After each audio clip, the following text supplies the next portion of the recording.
Hello, everybody, and welcome to a podcast on the subject this time of becoming your own therapist. I picked this subject because I just simply looked down the YouTube list of videos by popularity, and this one was up at the top end. Lots and lots of comments on it, so I thought it would be worthwhile to expand upon because the video was only about 5 minutes long. So, becoming your own therapist, fixing your own problems, becoming your own toolbox.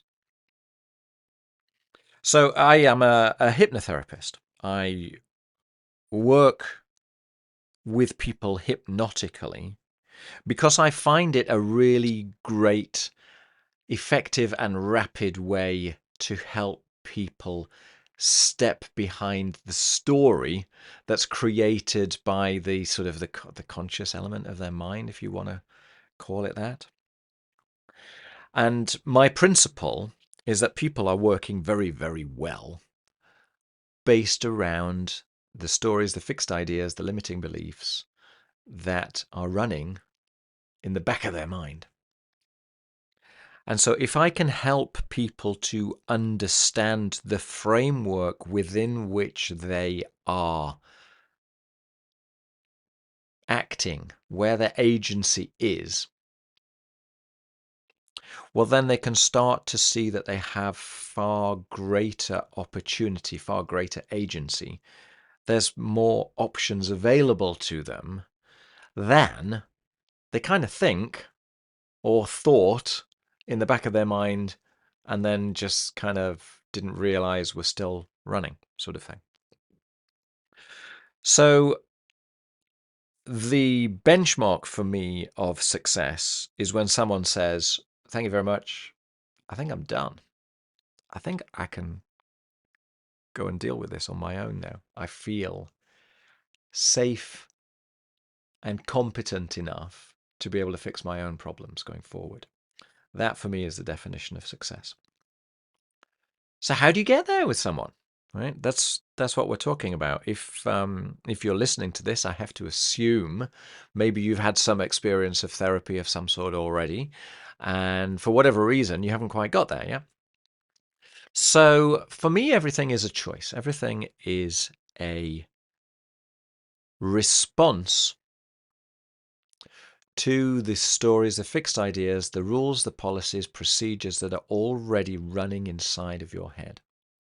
And so to become your own therapist means to trust that what you think you know isn't everything.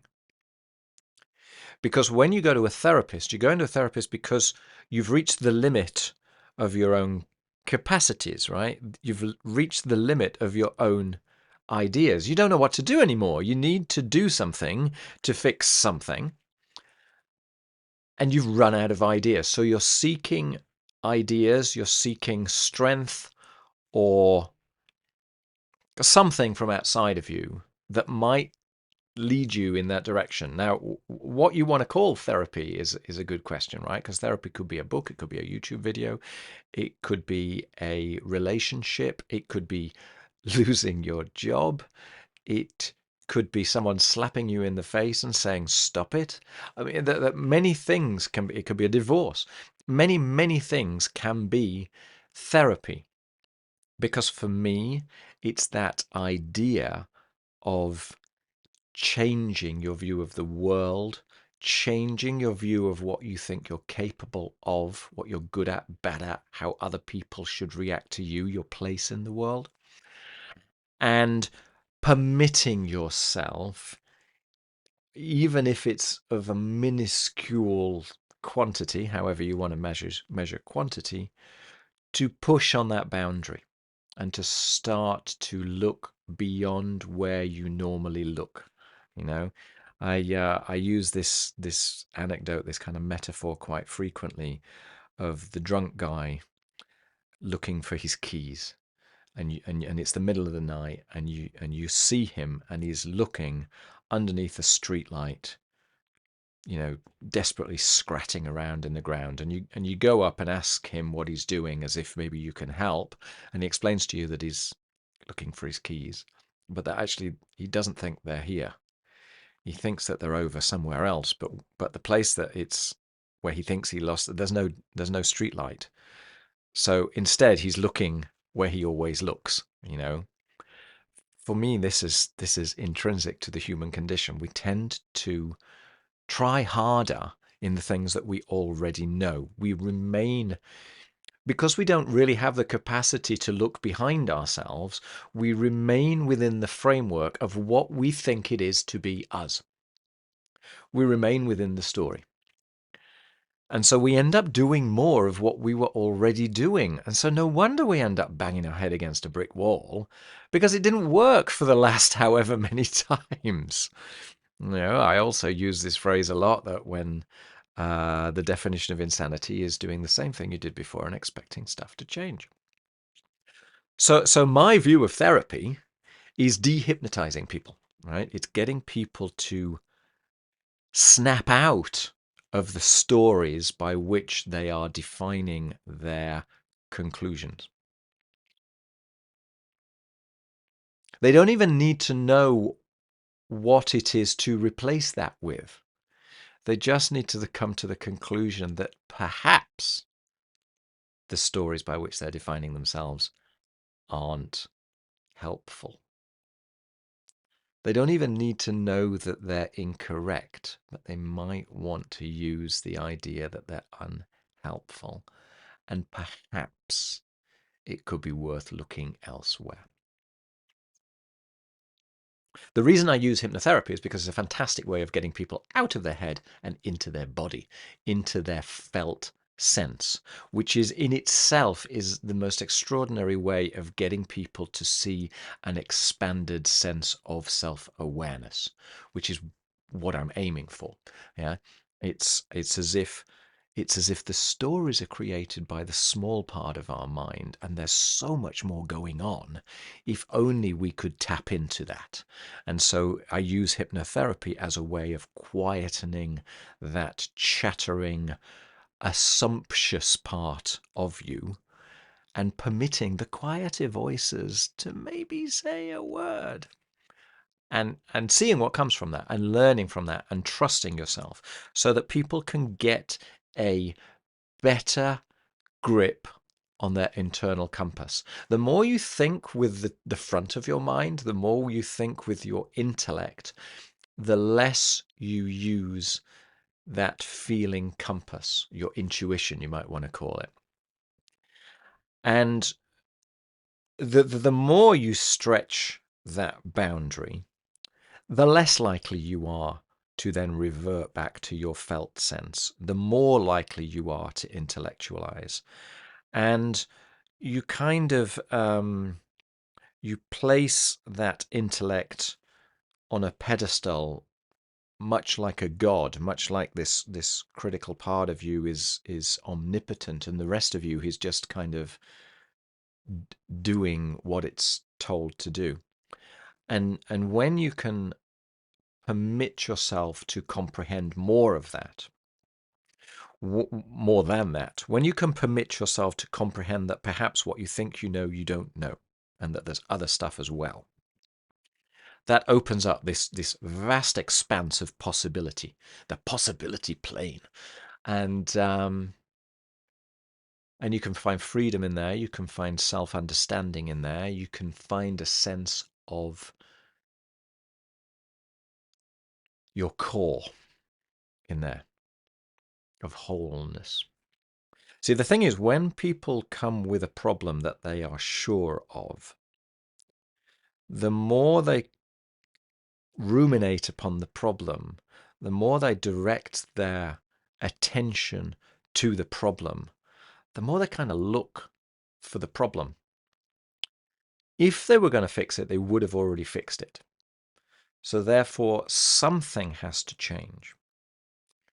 And for me, the reason for this is because when we over-intellectualize, when we ruminate on our problem, we are trying to do the same thing that we do with everything else in our life, which is to encapsulate it within a series of conclusions, a series of shortcuts, rules of thumb that we can write down, that we can box in, that we can objectify. When you try to do that, I'm guilty of this by doing a podcast, in actual fact, because I'm trying to express something which is deeper than words, and I'm having to use words as metaphors. And what you tend to do as an individual, and what everything, when we objectify it, does, is that we're confusing, to use another well-worn term, we're confusing the map for the territory. So our words, our thoughts, our stories, our rules of thumb are like we have created a map of the world. But the map is an internal representation of the world. It's not reality. It's a little bit like looking at the London Underground map, okay? Fantastic, fantastic feat, because it's instantly understandable and you can use it, but it looks absolutely zero like London, yeah? If you can consider the conclusions and the stories by which you hang your understanding of reality upon to be something like that, like you've built a map of the world based around the chance occurrences that have led you to today, all the way from when you were so young you can't even recall it. And that is your representation of who you are, where you fit, when you are, and what everything else is. And that is all being objectified. But it's just a map. And that the territory is different. It's more than that. I want to jump down a metaphor now of a flat map versus a relief map sort of thing. There's a lot more depth to reality than the simplifications that we bring to rules of thumb that allow us to live our life, right? And the reason why we're so brilliant at doing this is because it allows us to get on with our day-to-day existence. We can't comprehend everything in every level. It would be exhausting. Apparently, your conscious mind can only think of between 5 and 9 unique things at the same time, whereas your subconscious is doing everything else, if you want to believe in your subconscious as a story. So it's fantastically important to use rules of thumb to get through your day. But unfortunately, that skill that we have limits our ability to appreciate the depth of ourself. It's the difference between seeing people as objects and relating and connecting with them as individuals. If anyone has ever held their newborn baby in their hands, or anybody has ever been utterly and completely vulnerable with their partner, and the objective world fades into the background, and you just are now, our truth, our pure, vulnerable, open awareness. That's the level of depth that I'm talking about, that you can't enunciate, that doesn't fit on a page, because it doesn't communicate with words. It communicates with feeling, it communicates with gut, it communicates with energy. So the harder you try to define your problem and fix your problem, the further away you are getting from the rest of you, where the solution probably lies. Yeah. The more you try and define, the more you try to rigidify things. Whereas the true nature of the beast is that everything is changing, everything is in flux. But by needing to define, we block ourselves in rules, policies, procedures, in being consistent with yesterday, in being able to be presentable to the world in a consistent manner, in order to make sense of what it is that we think we are. Once you snap out of that, you're able to notice more.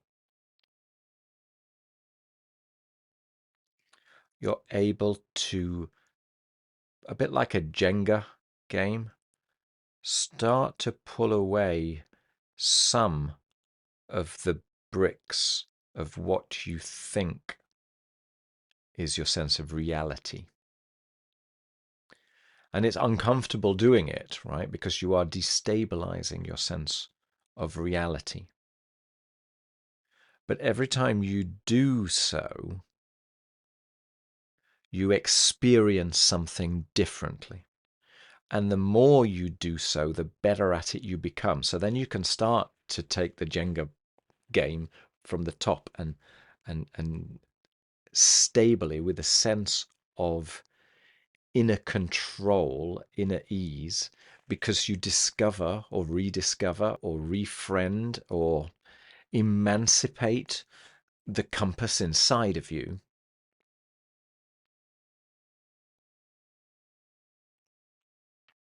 And so you can start to trust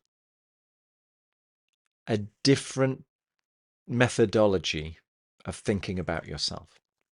So what we're talking about effectively is opening up to things that are more than you think you are.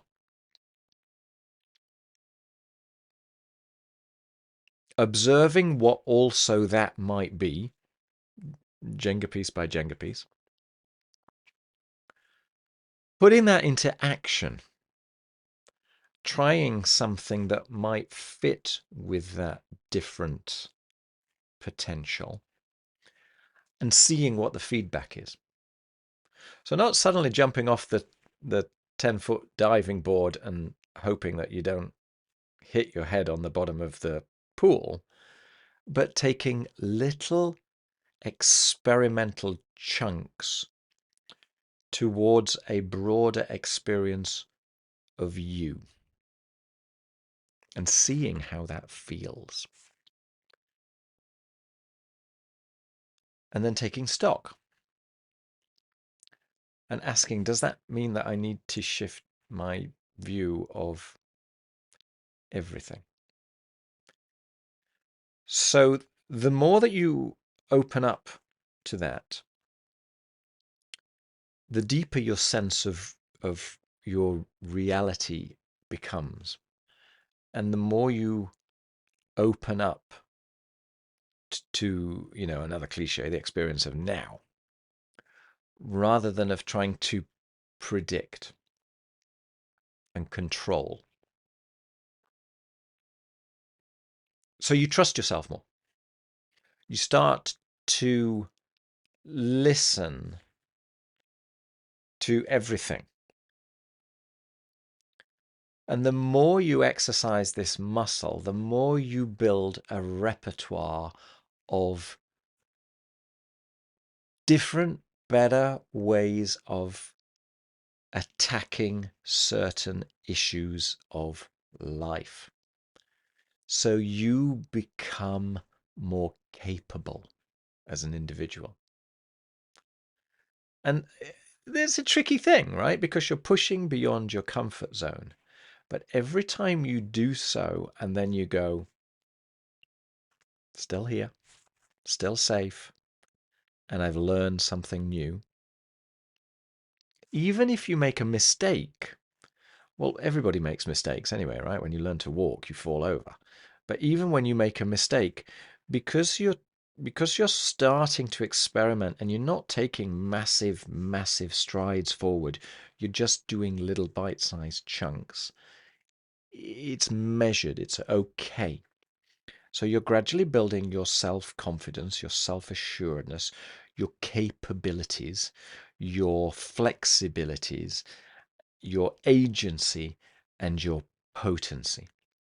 And the more you do that, the more you trust yourself, the less you need to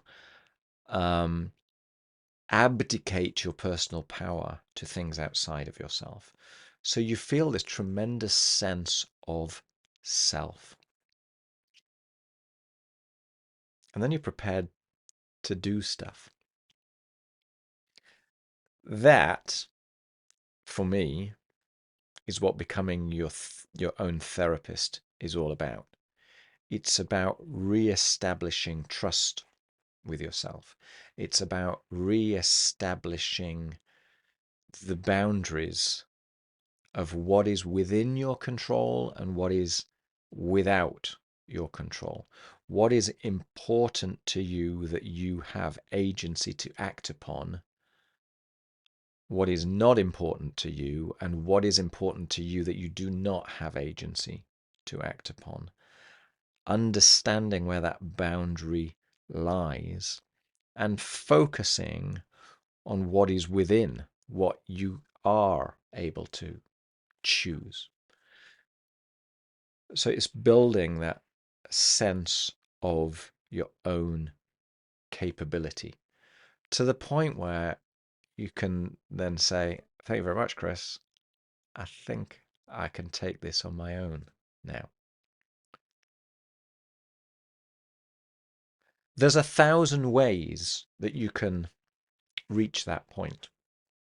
So personally, I do it through hypnotherapy, right? Because I consider this idea that the objectification of the world is done through our conscious critical faculty, that there's part of our mind that wants to name itself as the captain of the ship. And so in my story, I am allowing people, permitting people to observe the rest of themselves, which is an empowering way of building extra options. Other people might use mindfulness, they might use meditation, they might use yoga, they might run a marathon, they might do CBT. There's a whole variety of different things. And intriguingly, they all work if you are of the mindset that you must do something. And none of them work if you aren't of the mindset that you must do something. You must be prepared to open up to other possibilities rather than simply defending the righteousness of your current problem. So there is a time and a place for therapy, and there is a time and place where it just simply won't work.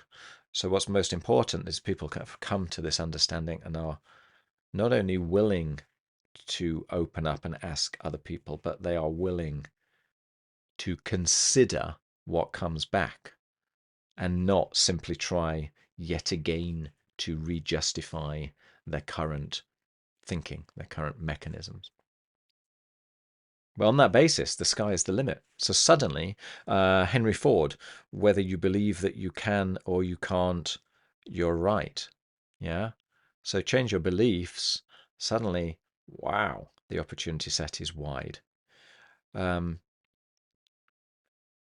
When you get to the point where you feel as though you can trust yourself, where you have the ability to regulate your emotions and choose the way that you perceive rather than simply running on autopilot, you are less inclined to search for solutions outside of yourself, and therefore you care a little less about what other people and other things think about what it is that you're doing, and you listen a little more to your internal compass. So you're far more likely to go after the things that you think you want. And the more you do that, the more you can course correct, because the more you start to get feedback and you start to understand really what makes you feel great, really what your motivations are. What's your truth? What's somebody else's truth, which you just thought was yours, but you had incorporated? All that sort of stuff. End result, you become your own therapist. Ta-da! That's my universal solution to all things. I don't know what other people think about that, because the entire thing that I've told you is also an objectification. It's also a metaphor for life. But I have to try somehow to express things in a way that you can relate to. And unfortunately, the best way is to do it through storytelling. So yeah, ponder that. See how it plays out in your mind, and let me know in the comments if you like that, or if you'd like me to, kind of dig a little deeper into a separate subject that might be worthwhile. All right, thanks for listening, and enjoy life. All right, cheers, bye.